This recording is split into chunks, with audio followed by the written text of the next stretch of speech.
With Nate Diaz losing to Leon Edwards at UFC 263, Demian Maia, who lost to Bilal Muhammad on the same card, called out Nate Diaz for his retirement fight. Nate Diaz's coach Cesar Gracie revealed that they're not interested in Demian Maia and that they want a trilogy fight with Conor McGregor next. Speaking to MMA Fighting, he went on to say, "I know there has been speculation on whether Nate Diaz will accept the fight with Demian Maia. Although I have not yet talked to Nate about his thoughts on this fight, I can tell you I'm completely against the idea. Demian Maia has been a great representative of Brazilian Jiu-Jitsu on the mat and in MMA. He has accomplished much and we all respect him. He is still a dangerous opponent, but I don't feel Nate has anything to gain from this fight. If he were to lose, he would be losing to a 44-year-old on his way out of the sport, and if he won, it would be to a 44-year-old man that is leaving the sport. It's a no-win situation. I would think the trilogy versus Conor McGregor. I know that Nate wants tough fights. He is motivated by fighting the best guys." Max Holloway has been forced out of his fight with Yair Rodriguez due to an injury. ESPN MMA posted this on their Twitter saying, "Max Holloway has suffered an undisclosed injury and is withdrawn from his July 17th fight against Yair Rodriguez." Sources told @CC Legaspi.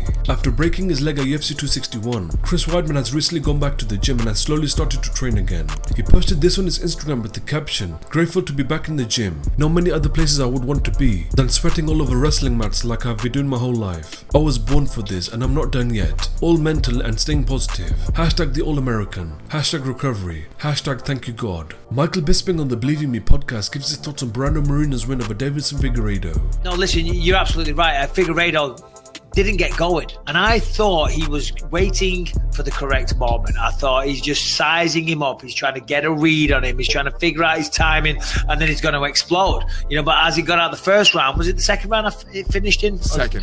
Second, yeah. I thought he needs to step on the gas a little bit here. I'm all for getting your timing and taking your time, but at some point you're going to kick it into gear. I thought he was doing what he did in the Alex Perez fight. The Alex Perez fight, again, he didn't do much, but then when the time was there, he got the guillotine and he finished the fight very, very quickly. On the flip side, like you said, Moreno was, he was cooking with gas immediately. Went out there, put a great pace on him. In fact, almost landed twice as many significant strikes, 71 for Moreno, 33 strikes to Figueiredo. Took him down, controlled everything when the time was there to finish the show. Got the rear naked choke. And it was very surprising, very, very surprising. I thought Figueiredo was going to give him a lot of problems. I thought Figueiredo was going to win the fight. If I'm honest, I thought Figueiredo's going to have his way big time. It's very quiet.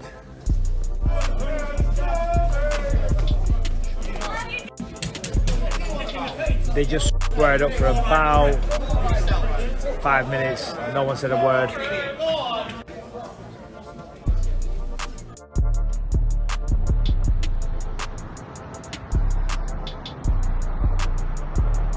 Good morning, California.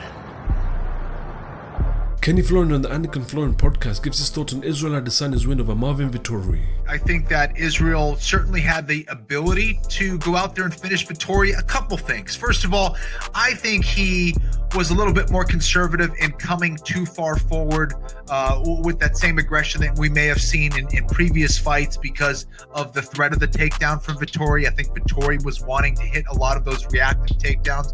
Those are the most effective ones, in my opinion. So I think he was a little bit cautious because of that. And Vettori is just tough as hell. Okay, this guy was taking a lot of damage to the leg. And maybe his movement was showing a little bit, but you never saw him grimace on his face, too much. He was eating a lot of those shots to the leg and showing how tough he was. And he was eating some shots upstairs as well. But I thought Israel won a very easy decision. He was dominant on the feet, of course. If they did go to the ground, Vettori really wasn't able to capitalize. And I think that's why I was kind of so confident about picking Israel Adesanya. Vettori isn't great at finishing fights. He's not great at getting those submissions that he needs and taking his opponent out. And he doesn't quite have, in my opinion, the kind of ground and pound that is going to knock somebody out repeatedly. So Israel was able to find himself in some difficult spots, was able to get out, was able to reverse, was able to get on top. So I think this was a good fight for Izzy too. I thought Izzy made some mistakes out there, and I think he's going to learn from this win as well. So overall, a lot of positives for the champ, Israel Adesanya.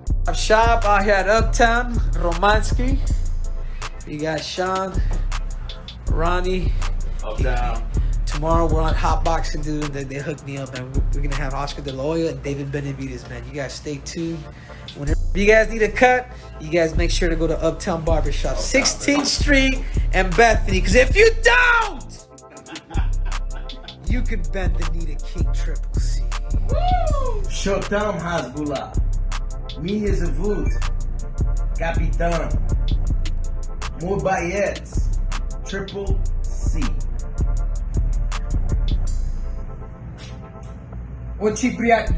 Женди Сахуда. Олимпийский чемпион. Давай ной UFC чемпион. Я тебя порву. Everybody talking crazy, bro. It sound good, bro. I took my first L since I walked in the sport. You know what I'm saying? I'm good. I know how to take it. I know how to learn. I know how to grow. I'm excited for my growth. I'm good. Me and Paul Craig are good. You know what I'm saying? We chopped it up. We kicked it and all of that. He a good dude. I let that people that aren't connected with him say make me mad, you know what I'm saying? Which that ain't why I lost, but still though, you know what I mean? I hopped in to go try to prove a point. I mean, should have stuck more to my game plan. I mean, letting him fall into his. It's a mistake that won't ever happen again, you know. I learned and I don't make the same mistake twice. And I'll still be champion.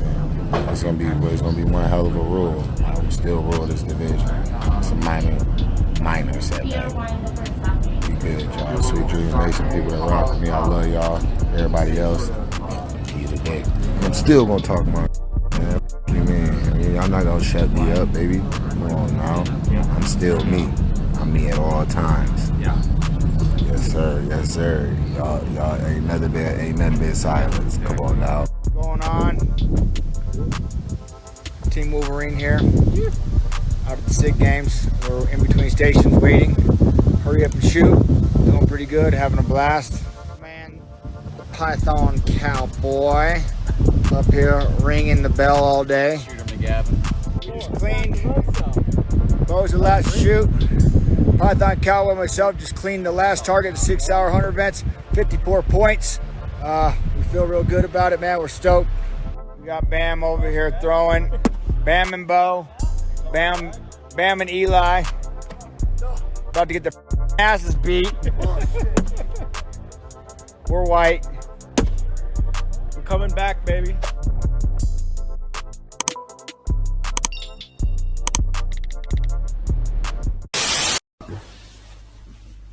What? What'd you say? You getting smart there?